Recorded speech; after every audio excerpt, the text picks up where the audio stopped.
Bonjour à tous. Dans cette vidéo, je vais vous montrer comment Mepi.io vous permet de gérer la réplication de vos clusters PostgreSQL. Mepi.io est une plateforme DevOps disponible en SaaS et on-premise que vous connectez sur vos serveurs pour en faire, dans ce cas-là, un service managé PostgreSQL. Cette vidéo est la première d'une série. Dans la suivante, nous verrons la haute disponibilité, puis dans une suivante, nous verrons le backup continu, aussi appelé PITR, et enfin, nous verrons dans une dernière comment Mepi gère les autres opérations sur les clusters, comme les backups, les copies de bases de données, la configuration, le tuning. Alors pour cette démo, nous allons configurer 4 clusters en réplication. Nous allons configurer la réplication sur 4 clusters PostgreSQL. Vous avez ici la vue, la liste des hosts. Mepi vous affiche tous vos serveurs avec un écran qui permet de connecter tout ce qui est lié au serveur. On voit que sur ce serveur, j'ai un cluster PostgreSQL 14. C'est celui qui m'intéresse. Et l'idée, c'est de faire sur ce serveur qui est à Gravelines, d'utiliser ce serveur qui est à Gravelines comme un primaire dans un ensemble répliqué dans lequel nous allons ajouter cet autre serveur à Gravelines, ce serveur en Allemagne, ce serveur à Strasbourg.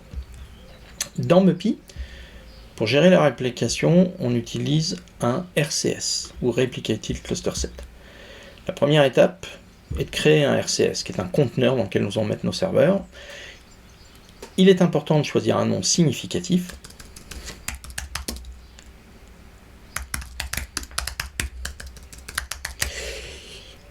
Il suffit de sauver, c'est la seule information indispensable. Les autres opérations, il y a d'autres informations de configuration plus avancées.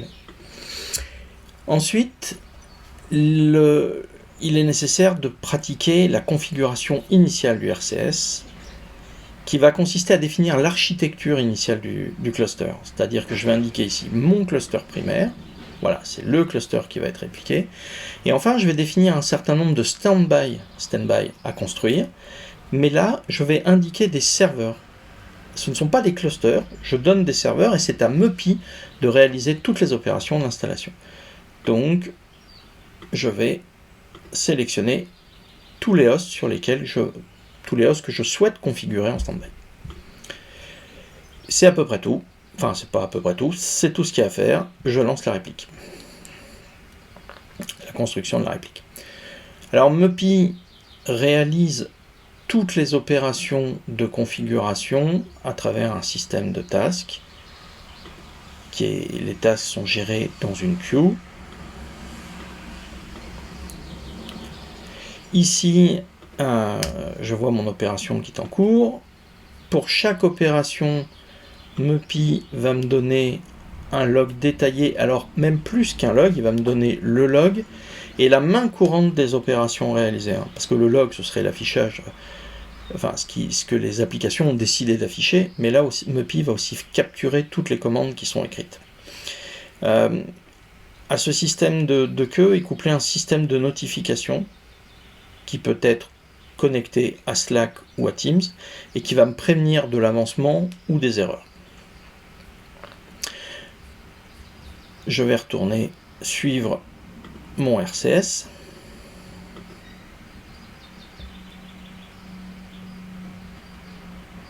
Voilà.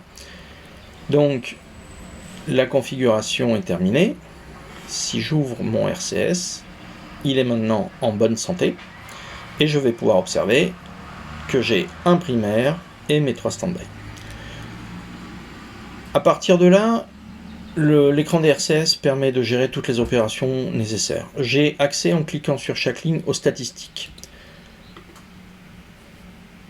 Je peux connaître le lag et la latence de ma réplication. En cliquant ici, je vais pouvoir changer le primaire. Le bouton Rebuild va me permettre de reconstruire la réplication sur un standby qui aurait été déconnecté trop longtemps. Je peux bien entendu rajouter les standby et je peux, à partir d'ici, promouvoir les standby ou les sortir du RCS. Je vais revenir sur le changement de primaire. Le changement de primaire est une opération assez complexe. En fait, je vais le lancer sur le cluster PG2. Je vais dire je veux que PG2 devienne le nouveau cluster.